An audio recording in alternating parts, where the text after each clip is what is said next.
So guys आज आपको बताने वाला हूं पाइथन की ऐसी 5 लाइब्रेरी जो कि डेटा साइंस के लिए मस्ट है।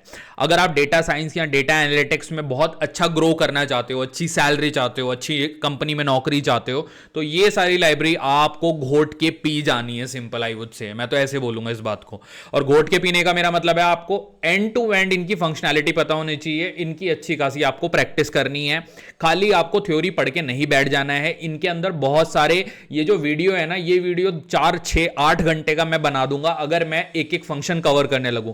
बट मेरा जो ऑब्जेक्टिव है इस वीडियो में आपको वो अवेयरनेस देना है कि किस तरह से इन लाइब्रेरी का आप यूज कर सकते हो, क्योंकि कई बार आप इंटरव्यू लेवल पे ये नहीं बता पाते हो कि किस लाइब्रेरी का यूज क्या है।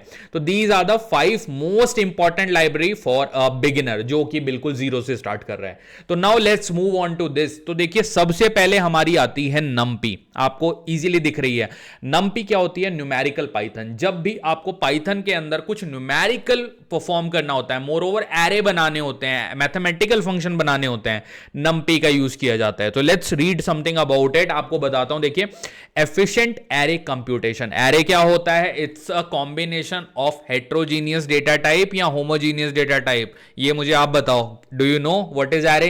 एरे बेसिकली कॉम्बिनेशन होता है। तो दोस्तों एरे क्या होता है? सबसे पहले क्वेश्चन ये आएगा, देखिए array is a combination of similar type of data.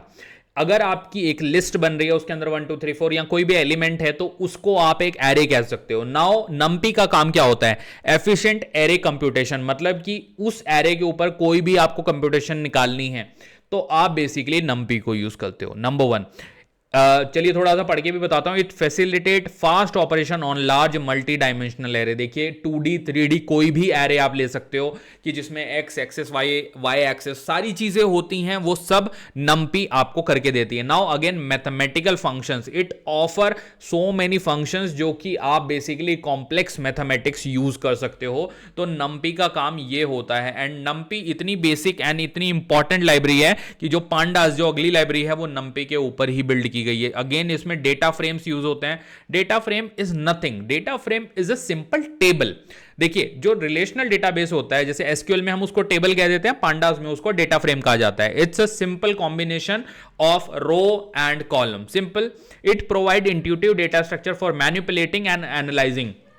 किसी भी डेटा साइंस एस्पिरेंट के लिए पांडास से इंपॉर्टेंट लाइब्रेरी कोई भी नहीं है। आपको पांडास पता होनी ही चाहिए। डेटा फ्रेम के अंदर इतने सारे ऑप्शन होते हैं, वो सारे आपको पता होना चाहिए। Again it is a very powerful library for cleaning and aggregation. जब भी आप डेटा लेवल पे कुछ भी सॉल्व करते हो, आप मॉडलिंग टीम का पार्ट हो, आप किसी भी ऐसी टीम का पार्ट हो जहां पे आपको एक्सप्लोरेटरी डेटा एनालिसिस करना होता है, पांडास वहां पर हमेशा यूज होती है। पांडास आई वुड से out of these 5 is the most important library जो आपको अच्छे से समझ में आनी चाहिए।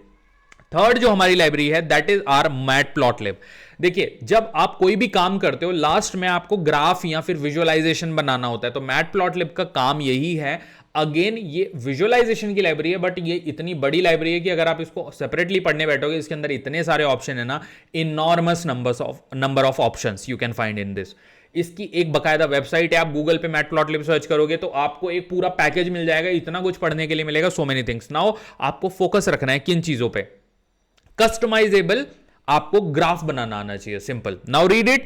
Customization plot allow user to create a variety of stats, animation and interactive visualisation. हालांकि जो विजुअलाइजेशन टूल होते हैं, पावर बीआई, टैब्लू, उससे ये कंपीट नहीं कर सकता, क्योंकि बहुत सारे डिफरेंस है। देखो सबसे बड़ा डिफरेंस है, आप बोलोगे कि यार जब इतने सारे विजुअलाइजेशन के टूल अवेलेबल हैं तो हम मैटप्लॉटलिब क्यों यूज करेंगे? सबसे बड़ा उसका रीजन होने वाला है कि यहां पे पाइथन के इनबिल्ट, आपको अगर कोडिंग की नॉलेज है तो आपके लिए बेस्ट है। अगर आपको कोडिंग की नॉलेज नहीं है तो आपको फिर उन टूल्स में जाना पड़ता है, टैब्लू, पावर बीआई, क्योंकि वहां पे ड्रैग एंड ड्रॉप होता है। आपको एक जगह से वैल्यू उठा के यहां पे डाल देनी है तो आपका डैशबोर्ड या आपका ग्राफ रेडी हो जाता है। मैटप्लॉटलिब में आपको कोडिंग आनी चाहिए। Now the thing is, read one more thing, integration and other library. हमेशा जो मैटप्लॉटलिब है ये बहुत ही अमेजिंगली काम करती है पांडास वगैरह के साथ। ओके, अगली लाइब्रेरी के बारे में बात करेंगे, साइकिट लर्न। ये मशीन लर्निंग की मस्ट लाइब्रेरी है।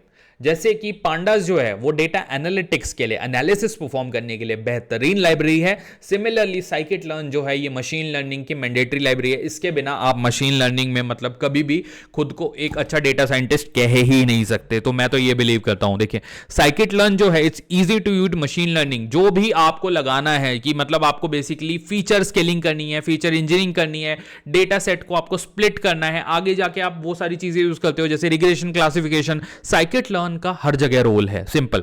सो it's easy to use machine learning library, simplify the process of training and basically deploying the algorithm. Training and test data, दो टाइप का डेटा होता है मॉडलिंग में। एक डेटा जिसके ऊपर आप मॉडल तैयार करते हो, देन एक डेटा ऐसा होता है जिसपे आप मॉडल को ट्रेन करते हो। तो ये टेस्ट डेटा होता है जिसके ऊपर सारी टेस्टिंग होती है। तो दैट्स व्हाई ये वर्ड आप काफी इंपॉर्टेंटली सुनोगे। Now pre processing and model evaluation जो कि साइकिट लर्न के थ्रू किया जाता है। Now the fifth and one of the very important library is seaborn. देखिए बहुत सारी लाइब्रेरी हैं, मैंने यही क्यों पिक करी है क्योंकि डेटा साइंस एस्पिरेंट के थॉट प्रोसेस के हिसाब से मैंने ये पिक करी है। Seaborn is very statistical driven. यहां पे आप देख सकते हो simplified creation of attractive and information statistics. Statistics क्या होती है? मैथ्स का थोड़ा सा कॉम्प्लेक्स वर्जन जो कि आप बेसिकली यूज करते हो मॉडलिंग में। जितनी भी कंपनियों में जो जॉब होती है मॉडलिंग की, अमेजिंग जॉब होती है, हाई पेइंग जॉब होती है, वहां पे स्टैटिस्टिक्स हमेशा इन्वॉल्व होता है। इसके लिए आपको मैथमेटिकली माइंड से थोड़ा अच्छा होना जरूरी है। आई वुड से आपको probability, linear algebra, integration and proper calculus, इन चीजों की नॉलेज होनी चाहिए। पूरा मैथ्स आपका भले क्लियर हो या ना हो, बट प्रोबेबिलिटी और ये जो चीज मैंने आपको बताई सर्टेन टॉपिक्स, ये आपको डेफिनेटली पता होने चाहिए। Now data frame integration works well with pandas. ये इसकी बहुत बड़ी स्पेशलिटी है। जो सीबॉर्न है ये पांडास के साथ बहुत अमेजिंगली काम करती है। तो that is again very important. तो ये गाइस था video. It's all about data science library. देखिए आपको बहुत सारे लोग डिफरेंट डिफरेंट बातें बोलेंगे, बट मैं तो यही कहूंगा कि अगर आप ये 5 लाइब्रेरी के कोड प्रैक्टिस कर रहे हो, देखो नंपी को 2 हफ्ते का टाइम देना, ठीक है। 2 वीक्स में आप नंपी को अच्छे से प्रैक्टिस कर सकते हो, दिन का 1.5 से 2 घंटा, ठीक है। पांडास को अगेन आप 2 से 3 वीक, डिपेंडिंग ऑन कि आप टेक्निकली कितने ज्यादा पहले से चीजों को जानते हो। नंपी को 2 हफ्ते अगर आप दे रहे हो तो पांडास को 3 हफ्ते आपको देने हैं, ठीक है। देन ये जो 2 लाइब्रेरी को आप लगभग 1 से सवा महीने का टाइम दोगे ना, बहुत अच्छे से प्रैक्टिस हो जाएगी। डेटा साइंस जॉब लग जानी है। ये कई बार हो सकता है इन 2 लाइब्रेरी के बेसिस पे जॉब लग जाए, क्योंकि जो कंपनियां हैं वहां पे नंपी और पांडास काफी ज्यादा यूज होती हैं। अगर आपको इन 2 की नॉलेज है तो वो कहीं ना कहीं अज्यूम करेंगे कि ये बाकी सब सीख लेगा। Now the thing is matplotlib 1 हफ्ता, 1 हफ्ता इसको देना है। साइकिट लर्न को आपको देने हैं अगेन 3 हफ्ते। अच्छे से पढ़ना है इसके बारे में। गूगल पे बहुत सारा कंटेंट अवेलेबल है, या फिर यूट्यूब पे सर्च कर सकते हो। मेरे पाइथन की प्लेलिस्ट में आ सकते हो, मेरे यूट्यूब चैनल पे पढ़िए पाइथन की पूरी प्लेलिस्ट। देन सीबॉर्न को अगेन 1 से 1.5 हफ्ता। तो आपको मैंने टाइम फ्रेम भी बता दिया कि किस लाइब्रेरी को आपको कितना टाइम फ्रेम देना है। और एक चीज मैं हमेशा बोलूंगा, कभी भी पढ़ो मत। जैसे ये जो वीडियो ऑब्वियसली थ्योरेटिकल है क्योंकि मुझे आपको बतानी है बातें, बट आप खाली ये वर्ड्स पढ़ के बैठ जाओगे, efficient array computation, doesn't matter. Zero knowledge है आपके पास। आपको बेसिकली ऑन पेपर, और I won't say on paper, आपको अपना सिस्टम खोलना है और हर एक की प्रोग्राम बना बना के आपको प्रैक्टिस करनी है। तभी ये जो सारी इंफॉर्मेशन है आपके लिए मीनिंगफुल हो पाएगी। इस पेज का स्क्रीनशॉट ले लेना, इंटरव्यू क्रैक करने के लिए काफी हेल्प करेगा। But at the same time practice करिए, प्रैक्टिस करिए, प्रैक्टिस करिए एंड प्रैक्टिस करिए। सिंपल, मैं तो ये बोलूंगा। तो चलिए इस वीडियो को मैं यहां पे रैप अप करता हूं। अगर आपको वीडियो पसंद आया तो प्लीज मेरे वीडियो को लाइक कीजिएगा एंड चैनल को सब्सक्राइब करिए। इस वीडियो को ज्यादा से ज्यादा अपने दोस्तों यारों के साथ शेयर करिए ताकि मुझे थोड़ी सी तो बेटर रीच मिले। Thank you so much guys.